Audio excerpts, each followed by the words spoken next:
Hello, Steve White, Steve Hearts 89. Well, I finally watched Forbidden Planet. I've been wanting to watch this film my whole life. I bought it on DVD probably 15 years ago and been meaning to watch it, but I wanted to sort of sit down and give it the time that it sort of deserved and the respect that it deserved, and I just hadn't found the motivation until now. I sort of have been doing a bit of a science fiction movie marathon.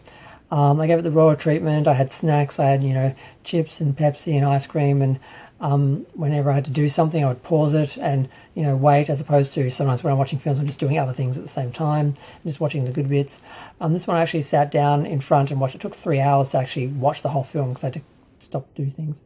And it was so much better than I thought. I was surprised. It was better than I thought, and it was also kind of simpler than I thought and quieter than I thought. I thought it was going to be more of a, it was made in 1956. I thought it was going to be more of a sort of melodramatic sort of action film, just with, I sort of always thought it had an intelligent story, but this concentrates a lot more on the idea of the reveal. I won't give it away, just in case you haven't seen it, because I have gone my whole life without knowing what the story of this actual film was, and that there is a reveal at the end. It's a bit of a mystery, and the mystery is fun. There is a creature, an alien, during the film that you don't really see. It's kind of like the shark in Jaws, where it's kind of scary because you don't see it. It's invisible, and you become aware of it in the background, and that it's sort of sneaking onto the ship and so forth. And there's some fairly good effects of the footprints in sand and stuff like that appearing, and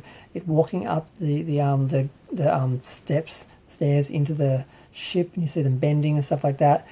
And they just did a really good job with the production overall.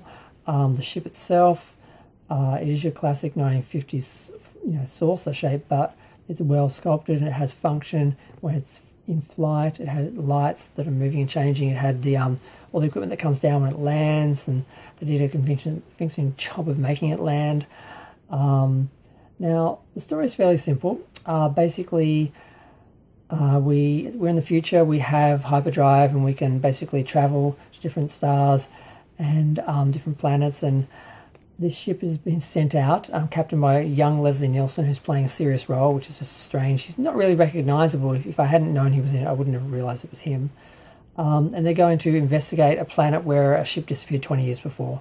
They get there, they're warned off by the one survivor who's lived all these years alone. They eventually beam down. They find that he had a child with his wife shortly before everyone else in the crew, besides from him, was killed. And it's a bit of a mystery why and how that happened. We see that he spends all his time basically researching the alien technology that's been left behind on the planet, and his daughter is very naive because she's never been off planet and doesn't know much about Earth. There are a few awkward scenes where the crew members are trying to romance her and that. But aside from that, it's pretty good. I mean, the characters aren't particularly deep, but they're just there in service of the story. It's not, a drama or a romantic comedy or something. It's more about the story. And you eventually do work out what this monster is, what this alien is, what this creature is. But like I said, I don't want to give that away, but they do a good job of not showing it. And the only time you really see it is when it's being attacked and being shot, and it's also in a force field, trying to break through a force field. And you only see it in absence, where you see in negative, you just see the outline of light and fire on it. And for the most part, this is animation. It looks really convincing, except for a couple of shots where they do a very obvious face, and it does look like it's animated. And I think it was done by Disney. But for the most part, it was done really well. And there's scenes where it's hitting people and knocking them out of the way, and you see people flying away. One guy is picked up and is sort of thrown around. And they did a really good job of animating it and doing the effects. The lasers look really convincing. And there's quite a lot of laser work in a couple of scenes. But the effects, they're probably the best I've seen in any science fiction film before 2001. I'm really surprised, because it was 1956. But I think it was more the design. It was all very clever, and the time that they spent creating this believable sort of environment that this crew has, and that it just really makes it kind of believable, even though it's still a very 1956 science fiction film. But Gene Roddenberry was inspired by this film. It was one of the films that he sort of formed his sort of vision of Star Trek in a way. He wanted to do the same sort of serious science fiction, the same sort of believable environment and believable crew. And you get to see all the alien technology, which is well shot. I mean, apparently it took 2 years to make the film. It was done by MGM, and you get a real sense of how big the underground is and the technology is. And there's a few scenes I was watching it like, wow, that is just as good as anything I've seen, after that. And even now we've got like,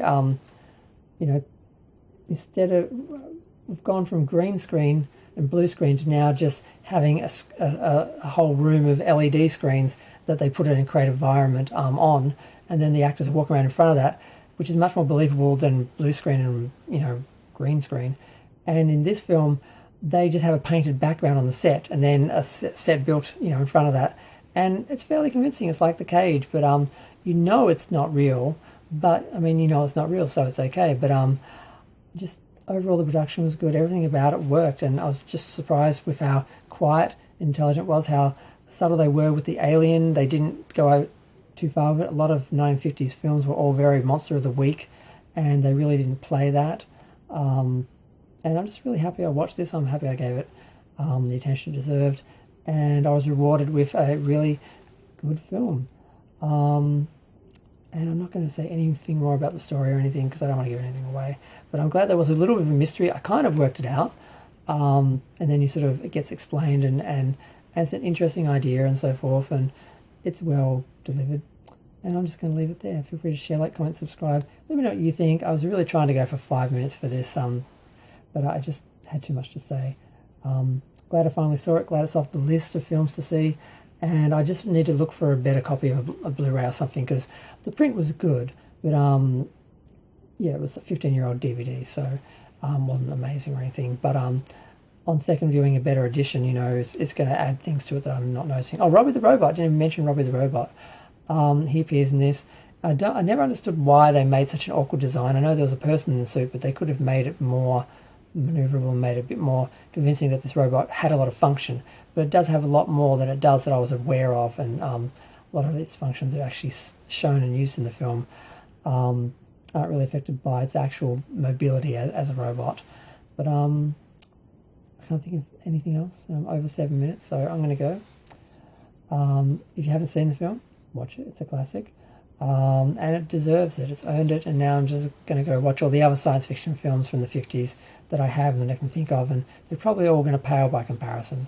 But now I just really want the ship. There's a really big Polar Lights model of the ship, and I've been putting off getting it for years because even though I know it's a classic, I hadn't seen the film, and now I've seen it. Now I want it. But I'm going to go look for that online. Okay, bye.